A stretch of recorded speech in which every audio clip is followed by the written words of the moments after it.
Well, it's really, as you know, Piers, it's a book that starts with two dates. One is the 7th of October, 2023, when Hamas broke into Israel, invaded Israel, and massacred 1,200 people and stole and kidnapped another 250, many of whom are still in captivity in Gaza a year and a half later.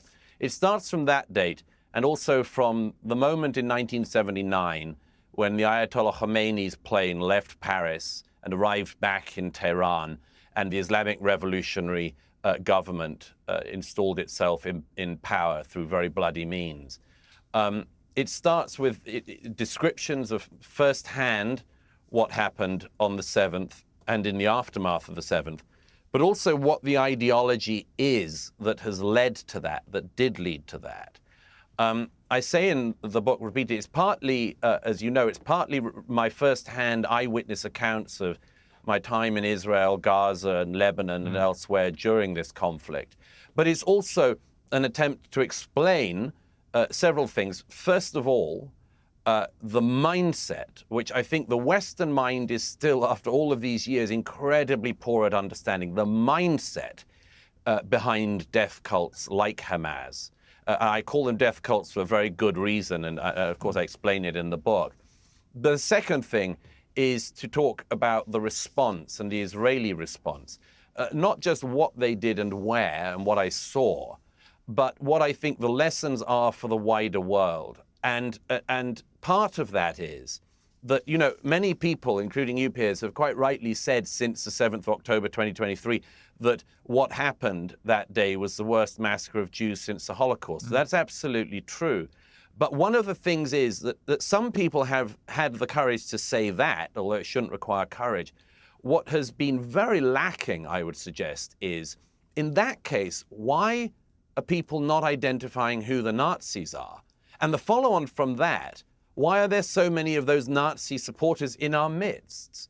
Why, in a city like the one I'm sitting in, New York, were people, when the attack was still going on, coming out onto the streets to celebrate the rapists and the murderers? Why, as we now know in London, did the anti-Israel groups put in their requests to have a demonstration on the 8th of October against Israel on the 7th of October? Can you imagine? What is it about our societies in the West that we have so many people, hundreds of thousands of people in our midst, who will look at the rape and the murder of people in Israel and say, great, this is the time to smash Israel more? And I think it's that part of the equation that has not been looked at enough, and what I try to dig into in this book. One of the things that blew up from an interview you did with Lex Friedman, who's, I think, an excellent interviewer, and it was a fascinating 3-hour or so interview you did with him. But one of the things that went viral from that was you inferring that there are no kind of innocent civilians in Gaza. Let's take a listen. There is not a hostage who's come out who I've spoken with who found any Gazan Palestinian who expressed even the slightest human kindness to them. If you look at the footage from the 7th, it's all celebration. I'm sure you've heard the audio recording of the young man who ends up in one of the communities in the south of Israel. And he says, I've killed 10 Jews with my own hands. Oh, Father, your son has killed 10 Jews. He goes, I want to show you, Dad. I want to show you. I've killed Jews with my own hands. Your son. Put mother on the phone. That incident you talked about, I remember, it's utterly horrific. And there's no doubt that, I mean, Hamas, I've always called them terrorists from the start. They are disgusting terrorists and should be treated as nothing better or worse. Where I would take issue with the categorization of there are no civilians in Gaza, half the population is under 18, which means a lot of the people there are genuine kids, right? And I think all kids are innocent in these situations. They might be in a home where people older than them are trying to direct them and whatever, but they're still innocent people. And secondly, we are beginning to see protests against Hamas in Gaza. People are being executed for taking part in these, but we are seeing some protests, which would suggest to me that there is a rising groundswell of people in Gaza who do not agree with the doctrine of Hamas, can see how bad it's been for the Palestinian people, for Gaza, and want nothing to do with this. So, I mean, now you've seen how it's blown up. Would you reframe what you said there? Would you clarify it? I hadn't seen that it had blown up. I'm happy to clarify. No, I never said there are no innocent civilians in Gaza. Of course, I regard children as being innocent civilians, of course. Well, the point I made was there is a lot that we ought to learn outside of this conflict about what it means when you see the events of the 7th of Israeli hostages being taken into Gaza and being greeted by cheering crowds. I would submit that if a group of terrorists came into the center of London with a truckload of young women whose tendons they'd cut and who they'd raped and paraded them through London, I'd like to think that Londoners would be decent enough to stop them and at least not to stand by and cheer the great rape parade. But that's not what happened in Gaza. And you can go back a lot further and talk about all of the history and the animosity between the sides. But, you know, the citizens of Gaza did have a choice after the withdrawal by Israel of all Jews from Gaza in 2005.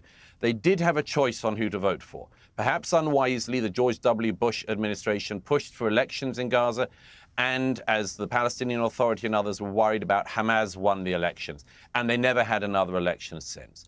Hamas has obviously used the 18 years it had to misgovern the Gaza, not to create the flourishing Palestinian state they could have created, not to do that, but to indoctrinate their children into hatred, to build tunnels in which they hide their missiles and not their civilians. A member of Hamas was interviewed a few months ago, and it was an Arabic interviewer, I think it was an Al Arabiya, who said, why don't you allow the Gazan civilians to take shelter in the tunnel network that you've got all across Gaza? And he said, no, but the tunnels aren't for the civilians. They're for our fighters, our terrorists, and our rockets. Well, look, that undoubtedly makes it an incredibly difficult place to operate in militarily. Incredibly difficult. And that is what Hamas planned. And I think that Western media, Western observers and others at least have to recognize that. Hamas did this atrocity, started this war, and it knew that whatever way Israel responded, innocent civilians would be harmed.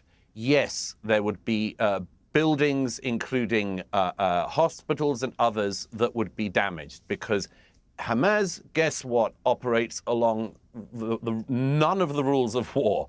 Israel, like the British Army and the American Army, the IDF has to operate along the rules of war. Hamas not only doesn't operate along those rules, it actually uses the rules against its enemies.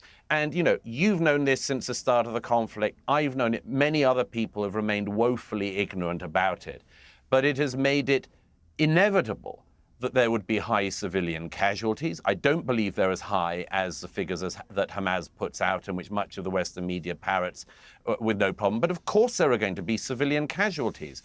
And that is the result of the war that Hamas started. And there is a solution to this. There is an answer to this, which is that if Gaza is to have any future as a Palestinian entity, its young people are not brought up to believe their purpose in life should be the annihilation of their neighbors. Hamas had 18 years.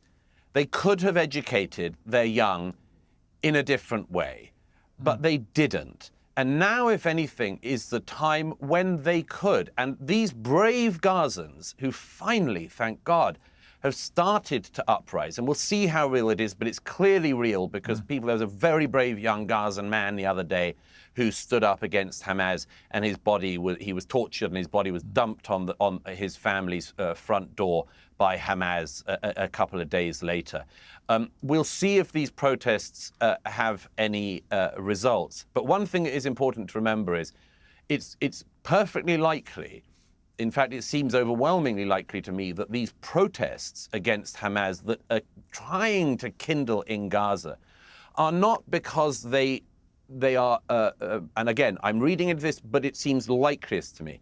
It's not because these are people who you and I, the average American or Brit or anything, would love to sit down with. It's that they have decided they've had enough of Hamas's rule, because it was Hamas's rule and misrule and its corruption and then its starting of a war that has led the people of Gaza to this terrible position.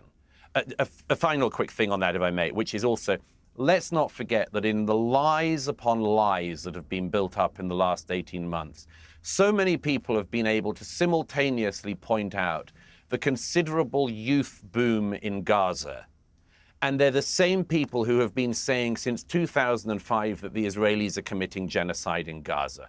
Choose, guys. Choose which of these things is true, because they can't both be.